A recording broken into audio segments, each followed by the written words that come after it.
I first went to Indonesia in 2001. I had been asked to help a group of plantation workers somewhere in the world, and it could have been anywhere, make a film about their struggle to organize a union, make their own film about their struggle to organize a union in the aftermath of a military dictatorship under which unions were illegal. And I was sent in the end to Indonesia. I found myself on a Belgian-owned oil palm plantation in a region where foreigners never visit. And I found horrible conditions as a result of 30 years where the plantation workers were not allowed to speak, to speak out if they were being oppressed.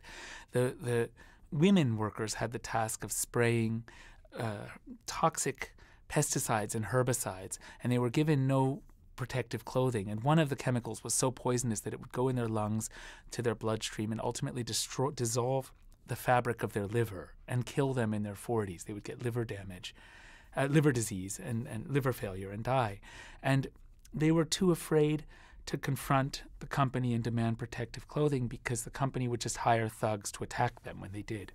And they would drop it. And they would say, the thing is, there was a mass killing here in 1965. Our parents and grandparents were killed simply for being in the Union then, and we're afraid this could happen to us again because the perpetrators are still in power.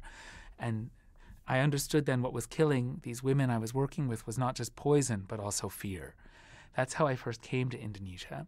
And then I started working with the survivors, these plantation workers who I now understood were survivors. They introduced me back in 2003 to the family at the center of the Look of Silence.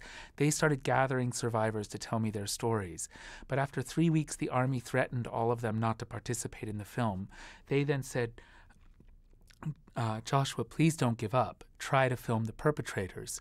And I was afraid to do so at first, but when I overcame that fear and approached them, I found that the perpetrators were open, willing to talk, even boastful about what they'd done. When the survivors saw that, particularly Adi, the main character in The Look of Silence, when he saw that, their boastfulness, he said, keep filming the perpetrators, because anyone who sees this will be forced, anyone who hears the way they're talking will be forced to acknowledge that things are still terribly wrong today. And I then, while I was filming the perpetrators, I understood there were two enormous stories here about impunity, not about what happened in 1965, but about the present. One, about the lies, the fantasies, the stories the perpetrators tell themselves so that they can live with themselves, and the terrible, corrupt consequences of that when imposed on the whole society: corruption, violence, fear. That, of course, is the act of killing. In its uncut version, in its sort of director's cut, it became this, it's in the U.S. is the director's cut. It's this kind of flamboyant fever dream of a film. I'm not a kind of tropical Hieronymus Bosch.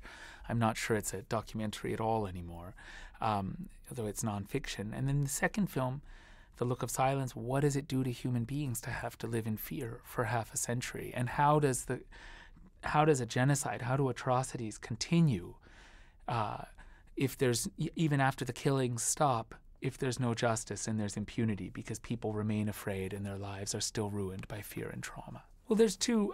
When I was filming with the perpetrators, I found quickly, when I was filming with the perpetrators to make the act of killing, and before Adi insisted that we should go and confront them, I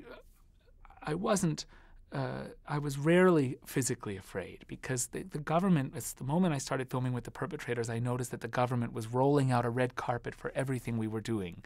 Unlike when I was filming with the survivors, when the army was threatening people not to participate in the film. So there, when I'm filming the perpetrators, when they were dramatizing what they did, I wasn't afraid.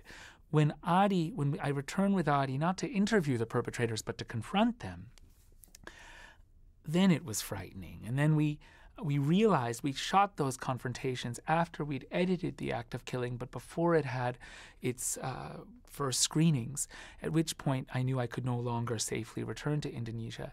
But in that window, after finishing the film, but before it was screened, I realized that I was well known across that region for being close to the highest-ranking perpetrators in the country. Everybody knew that I'd made a film with the most powerful perpetrators in the country in which they dramatize what they've done. And and their protégés, the really powerful ones in the act of killing aren't the perpetrators so much as their protégés. But Therefore, the men that Adi wanted to confront, these men, the men who were involved with killing his brother, were regionally powerful, but not nationally powerful. And we realized that they would not dare physically attack us or even detain us because they wouldn't want to offend their commanders. So that was the basic condition in which we were able to do this completely unprecedented thing of filming survivors as they confront perpetrators while the perpetrators still hold a monopoly on power. I'd say I've learned that, first of all, maybe three basic things. First of all, every perpetrator of every act of evil in our history is a human being like us. And we may resist that notion because it suggests that perhaps if we grew up in their families in that time, in that context, we might do the same thing. While we would hope we wouldn't, most of us are very lucky never to have to find out. And once we overcome that discomfort, we actually realize that this is the only hopeful understanding of atrocity. Because if the perpetrators are human and not monsters, then we don't have to identify the monsters and round them up and somehow neutralize them to prevent atrocity. In fact, we should be able to build societies, find ways of living together where we encourage people to practice the widest human empathy and to doubt what authority tells them, so that it's harder to incite people to hurt one another. And we should be able to take this kind of violence, which really is unthinkable, and make it ultimately truly unimaginable.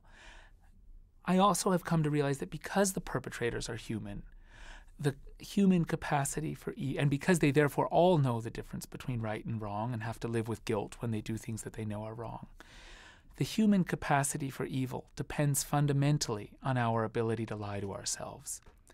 And finally, I've learned that we can never run away from our pasts. Our past is always with us because we are our pasts. It makes us what we are. It brings us to this moment. It gives us our language, our way of being together, our way of caring for one another, our way of demonizing one another. And I suppose William Faulkner said this very beautifully when he said, "The past is not dead. It is not even past."